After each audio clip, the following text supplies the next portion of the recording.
This is an ADC warning. The crimes you're about to see are true. Only the names were changed to protect the ignorant.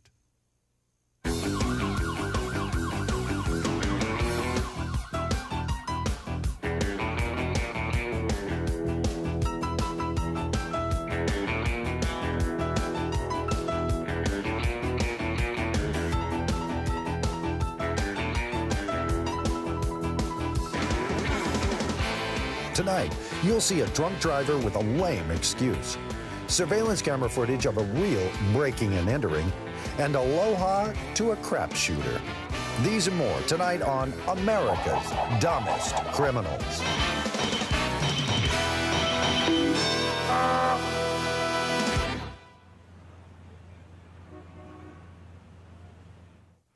Welcome to America's Dumbest Criminals. I'm Daniel Butler. You know, every culture has its own system of rules called laws, and its own means of enforcement, the police. And unfortunately, its own supply of citizens ready to break the law, called idiots. You're about to meet them, the elite of the criminally inept, as we open the files on America's Dumbest Criminals.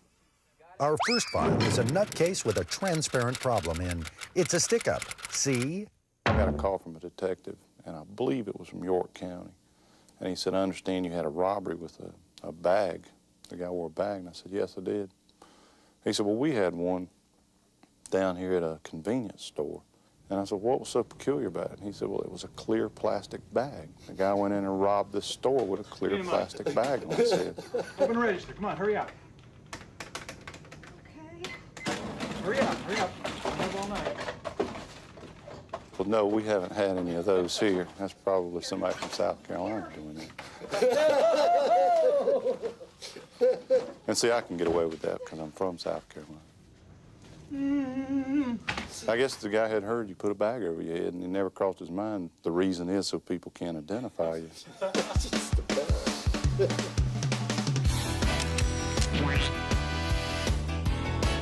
ABC quiz number 412. A thief in Florida became stuck as he attempted to enter a convenience store. Where did he try to squeeze through? Was it A, the back door, B, the front door, or C, the chimney? The correct answer is C. Here, he trains in prison with his fellow convicts for his next big crime. Patrick Adams recalls a dumb criminal with a distinctive style in Aloha Sucker. I used to work the west side of town. I had a lot of gambling cases. And one of the remarkable ones that I had, this one gentleman had this big Hawaiian shirt on, and it had every color in the world in it. You know, it just was green with red and had coconuts and palm trees. And when I hit the gambling game, everybody scattered. Well, this guy ran around the block and then turned around and came right back at me, like you know nothing had happened. And I ran slap into him. Hey, man, hey, where you going? What do you want? What do you mean, where you going? I And, down the street. Oh, I caught you and doing I a grabbed crack him, game. and he was telling me, no, I'm not the guy. And all the rest of the guys were across the street looking at it. And I turned to him and said, Here, man. Hey, you guys seen a Hawaiian shirt running around Pensacola like this before? You don't know me. No, I know you. I couldn't believe the guy was trying to, you know, convince me that he wasn't involved in the thing.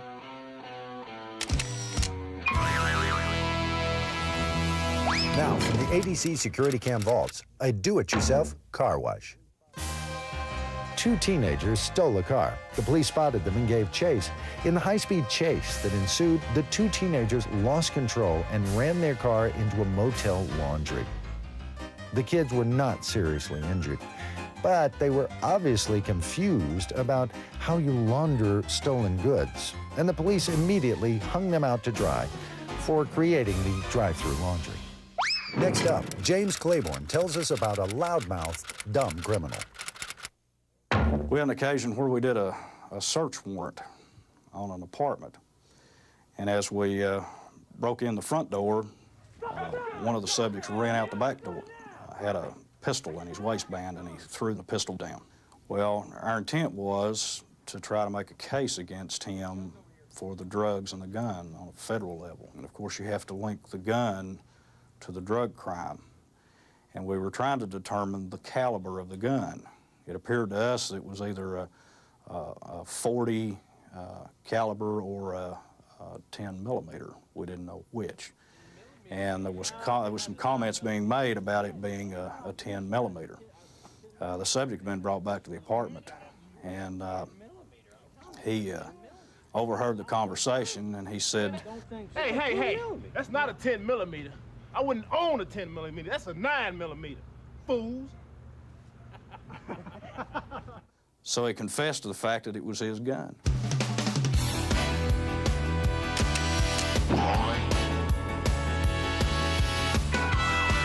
Later, see real simpletons in action in the compellingly dumb Trip the Lights.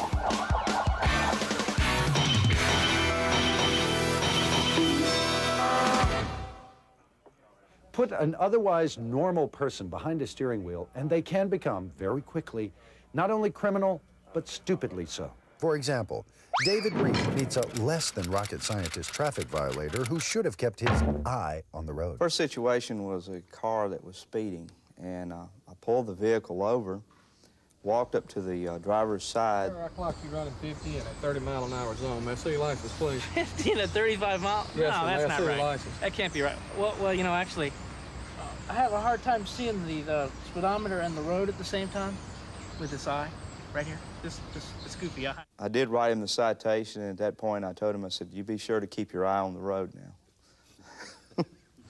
Funny. Like I haven't heard that before, huh?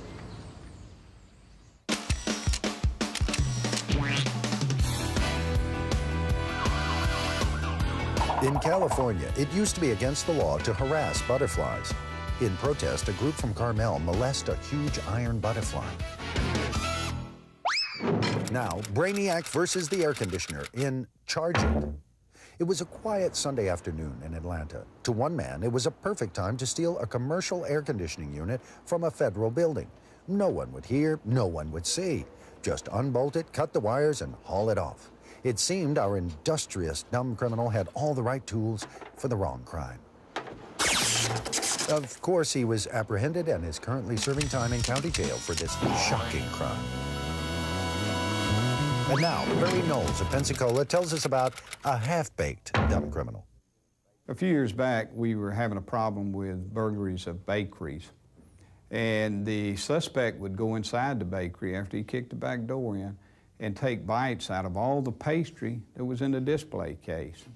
Well, we had an individual that was quite large-framed that we knew was probably responsible for a lot of them because of information we'd picked up on the streets. Well, this one particular night, the burglary occurred again, and we get there, and sure enough, there's bites out of all the pastry there. They spent more time on the white powdered sugar type pastry, though, than they did anything else in the jelly donut. Well, the individual that we had been looking at, he was found in the area a couple of blocks away, and we questioned him about it, and he said, no, I don't know what you're talking about, but the white sugar that was still all over, powdered sugar that was all over the front of his thing, and the jelly on his chin kind of gave him away. We had to wait for prints, but we knew we had the right one. He was later charged with that burglary. Now we take you inside the courtroom for trial and error. From actual courtroom transcripts, an officer puts the heat on the soup heads. Officer, what happened after the suspects stole the armored car? They took it into the woods, then they burned through the back door with these high-powered torches, and then they fled the scene. When captured, why didn't they have any of the money on them? They burned it up with their own torches.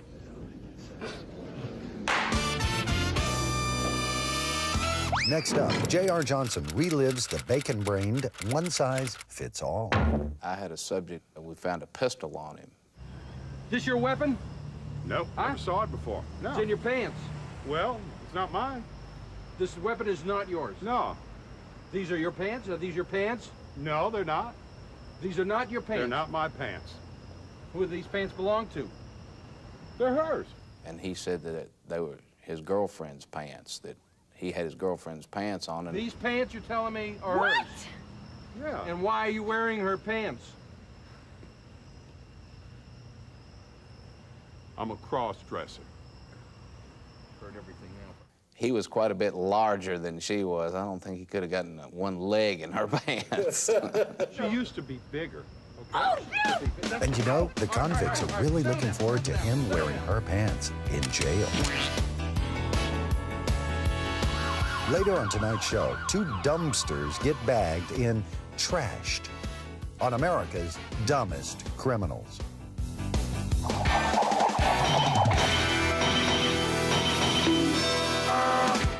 You know, even the loveliest of cities with universities, churches, and fine, upstanding citizens has its fair share of boneheaded criminals. Lovely Birmingham, Alabama was no different. For example, Johnny Cooley pulls over a half-baked potato head in Blow Drive. I was sitting there, and it was light to moderate traffic, and wasn't nothing particularly going on. Well, I was just kind of watching the traffic, and my radar unit went off, you know, beep, beep, beep, beep, beep. And I looked up, and it's 102 miles an hour. And he was moving. He, you know, the time he got by me, I jerked it down in drive and spun out of the median. Well, I chased him about 2 miles before I caught up with him and got him pulled over. I said, well, I got you on radar at 102 miles an hour. Why in the world are you driving that fast on Friday afternoon? Well, officer, you see my car? I said, yeah, I see it. It's a nice-looking car. He said, you see how clean it is? I said, yeah. He said, well, I just had it washed. I was trying to blow dry it. You know, I said, well, that's real nice. You might say that this car paid over $100 to have his car washed and blow dried.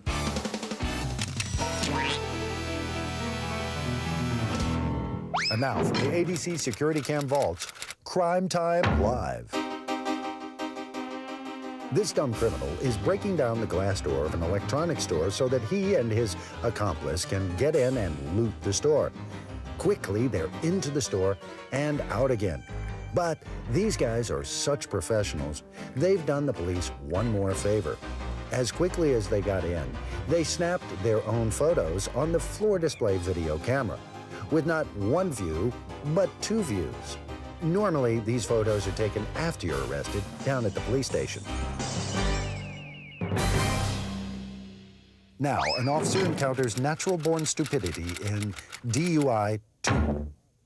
Officer Frank Walmer stopped a man for drunk driving. The man tearfully explained his excuse. What are you doing? Where are you going? It's my mom. She's in the hospital. They called me from there. I gotta go see my mom. She's in the hospital. Great. Okay. I tell you what, you've had too much to drink to drive to the hospital yourself. How about I give you a ride to the hospital? Well, I'll take you to the hospital myself. I'll take you down there so you can check on her. What about my car? Don't worry about your car. You thought you were worried about your mother, okay? Right, okay. Okay. All right? Let's go right back there and get After taking the unfortunate man to the hospital, the officer returned to watch over the man's vehicle until the tow truck arrived. But before the tow truck got there, a taxi pulled up. You again? Mom is okay. Thank you. It's a miracle. No, it's just plain dumb.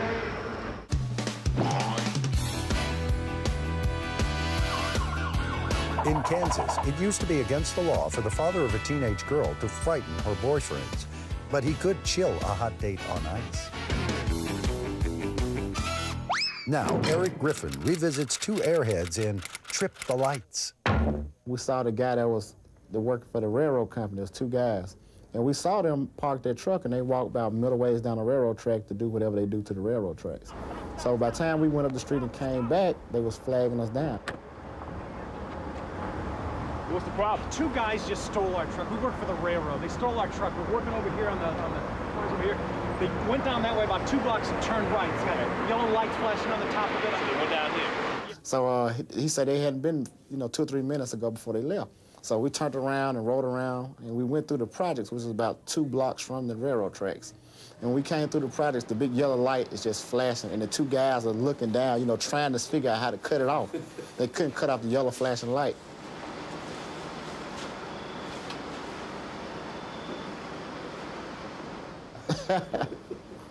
It was just funny, they couldn't cut them lights off, so.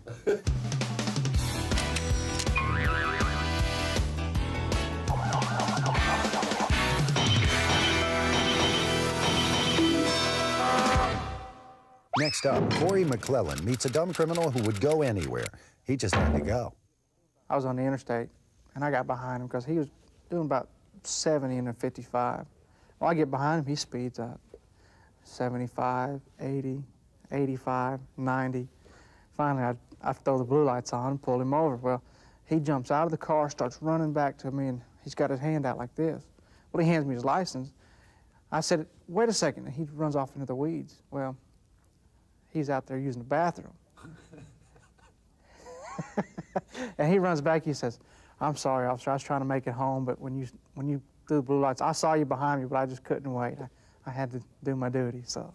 Actually, I felt sorry for the guy, so I let him go. In Oklahoma, it used to be against the law for a man to talk to an unresponsive woman. It was also against the law for women to discuss their underwear. Now, Leon Martin reveals how 2 soap-for-brains get trashed.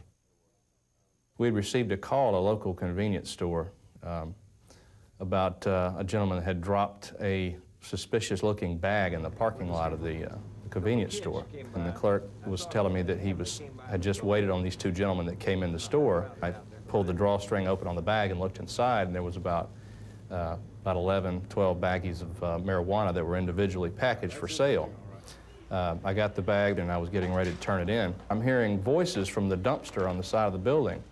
And I hear voices going back and forth. You idiot, I can't believe you dropped that in the parking lot. And the other one's yelling back and, well, wasn't my fault.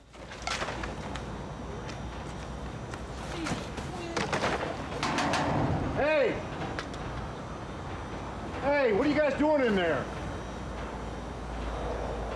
Oh, hi, we just, lost something in the parking lot today, and we're just trying to find it. Yeah, can I help you look? I said, no, you'll get your clothes all dirty. We don't need any help, but thank you. We appreciate it, And I can just see the tops of their heads poking up out of the dumpster. And then they go back to cursing at each other again, one yelling at the other, and stuff is still flying out. Keep looking, all right? It's gotta be here. Leave him alone. Now, hey, don't hit me in the head with it, all right? This wouldn't be what you're looking for, is it, boys? Yeah! Thanks, officer, that's it! And I said, oh, really? So this is your bag? And they said, oh, yeah, that's ours. And I said, well, you're under arrest then. So they did claim that it was their bag.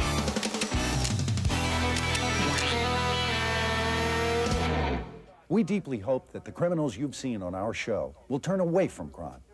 Unfortunately, there are others waiting to take their turn at stupidity. That's all the time we have for this show. We'd like to thank the men and women of law enforcement throughout the country for their dedication and their stories. I'm Daniel Butler saying, don't be dumb, don't break the law, or we'll catch you next time on America's Dumbest Criminals.